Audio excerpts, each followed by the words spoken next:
আপনি কি জানেন টেলিকাইনেসিসের এমন কিছু কৌশল রয়েছে যা দিয়ে আপনি আপনার আশেপাশের মানুষদেরকে আপনার ইচ্ছা অনুযায়ী কন্ট্রোল করতে পারবেন। আপনার যে কোনো কাজ তাদেরকে দিয়ে করিয়ে নিতে পারবেন এবং তারা কিছু বুঝতেই পারবে না। কি অবাক হচ্ছেন? চলুন তাহলে আপনাদেরকে কৌশলগুলো শিখিয়ে দেই। প্রথম কৌশল, কাউকে দিয়ে আপনার কোনো কাজ করাতে চান কিন্তু আপনি জানেন যে তাকে বললেও সে আপনার কাজটি করে দেবে না। এরকম সময়ে আপনি যাকে দিয়ে কাজটা করাতে চান তাকে সরাসরি কাজটি করতে না বলে এইভাবে বলুন, আমার একটা কাজ আছে, ভেবেছিলাম কাজটা তুমি করতে পারবে কিন্তু তুমি এই কাজ পারবে না, তোমার ধারা হবে না, বাদ দাও। দেখবেন তখন তার মনে কাজটি ভালো এবং সুন্দরভাবে করে দেওয়ার আগ্রহ জাগবে। সেটি জিদ করেই হোক, সে চাইবে কাজটি করে আপনাকে দেখিয়ে দিতে আর বুঝিয়ে দিতে যে সে পেরেছে, আপনি ভুল ছিলেন। আর এদিকে মাঝখান থেকে আপনার কাজটিও হয়ে গেল। দ্বিতীয় যে কৌশলটি আপনাকে শেখাবো সেটি দিয়েও আপনি কাউকে দিয়ে আপনার কাজ করাতে পারবেন এবং কারো কোনো জিনিস আপনাকে দিতে বাধ্য করাতে পারবেন। কৌশলটির নাম হলো ডোর ইন দ্য ফেজ অ্যাপ্রোচ। কৌশলটি হলো আপনি যাকে দিয়ে কাজটা করাতে চান তার কাছে গিয়ে যে কাজটি করাতে চান সেটি বলবেন না, বরং এর থেকেও আরো কঠিন একটি কাজ করতে বলবেন। অবশ্যই সে আপনাকে না বলবে এবং বলবে যে সে আপনার কাজটি করতে পারবে না। ঠিক তখনই আপনি আপনার আসল কাজটির কথা বলবেন এভাবে,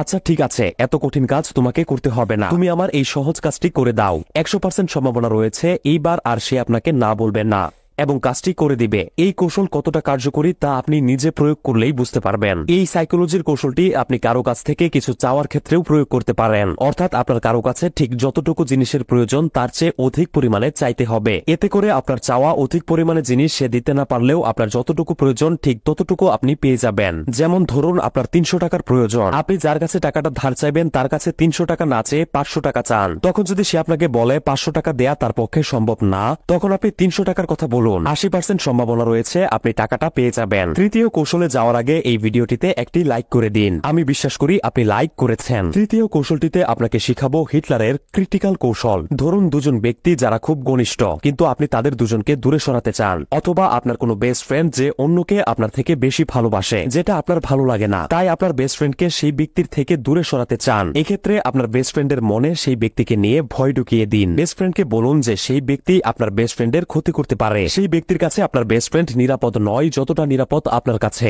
এই ভয় সেই ব্যক্তির থেকে আপনার বন্ধুকে দূরে সরিয়ে দিবে। আপনি যাদেরকে কন্ট্রোল করতে চান তাদের মনে ভয় ঢুকিয়ে দিন, তাহলেই তাদেরকে দিয়ে আপনার সব কাজ করিয়ে নিতে পারবেন, যেমনটা হিটলার করেছিল। হিটলার সাধারণ মানুষদের মনে তার শত্রুদের নিয়ে ভয় ঢুকিয়ে দিত এবং বলতো তাদেরকে শুধু হিটলারই সেভ করতে পারে। আর এভাবেই সাধারণ মানুষদেরকে কন্ট্রোল করে সাধারণ মানুষদেরকে নিয়ে হিটলার তার শত্রুদের ধ্বংস করেছিল।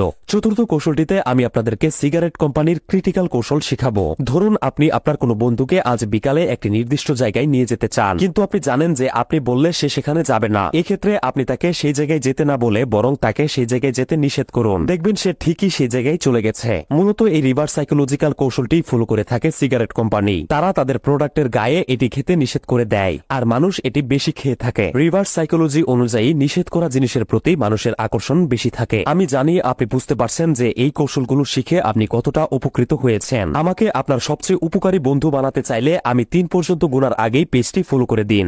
1, 2, 3। আমি বিশ্বাস করি যে আপনি পেজটি ফলো করেছেন। এই ভিডিওতে 7000 লাইক পূরণ হওয়ার সাথে সাথেই এই ভিডিওর দ্বিতীয় পার্ট আপলোড করে দিব। দ্বিতীয় পার্টটি কি আপলোড করব কিনা কমেন্টে আপনার মতামত জানান। আপনাকে অসংখ্য ধন্যবাদ।